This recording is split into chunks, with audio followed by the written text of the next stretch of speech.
നമസ്കാരം. ഇന്നത്തെ വീഡിയോയിൽ ഡെയിലി ചിത്രാമ്മ പാടുന്ന ഒരു പ്രാക്ടീസ് ഉണ്ട്, ഒരു സ്വരമുണ്ട്. അപ്പോൾ ആ സ്വരം ഞാൻ നിങ്ങൾക്ക് വേണ്ടി പരിചയപ്പെടുത്താം.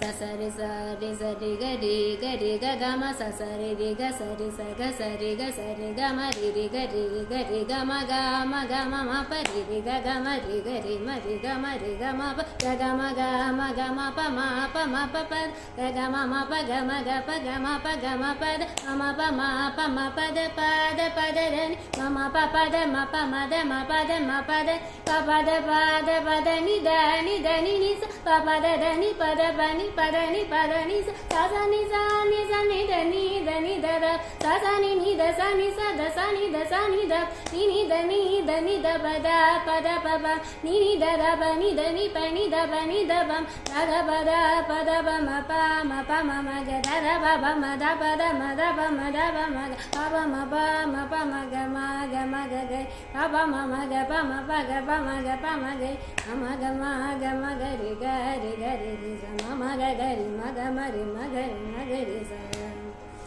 സോ ഇത് നമ്മുടെ വക്രചണ്ഡ വരിശകളുടെ മൂന്നാമത്തെയാണ്. ആ വക്രചണ്ഡ വരിശകളുടെ 1, 2, 3 സോറി 2, 3 ഡെയിലി ചിത്ര അമ്മ പ്രാക്ടീസ് ചെയ്യാറുണ്ടെന്നാണ് ഞാൻ കേട്ടത്. സോ നമുക്ക് പ്രാക്ടീസ് ചെയ്യാം. അപ്പം നിങ്ങൾ പെട്ടെന്ന് ഈ വീഡിയോ കണ്ട ശേഷം അറിയാവുന്നവർ വക്രചണ്ഡ വരിശകൾ 2, 3 പ്രാക്ടീസ് ചെയ്യുക. അറിയാത്തവർക്ക് വേണമെങ്കിൽ ഞാൻ എന്തെങ്കിലും ട്യൂട്ടോറിയൽ ഇടണമെങ്കിൽ ഇടാം. ഓക്കെ, ഇപ്പം ഞാൻ എന്തായാലും ട്യൂട്ടോറിയൽ ഇടുന്നില്ല. വേണമെങ്കിൽ ഞാനിടാം. അപ്പോൾ ഓക്കെ, ബൈ.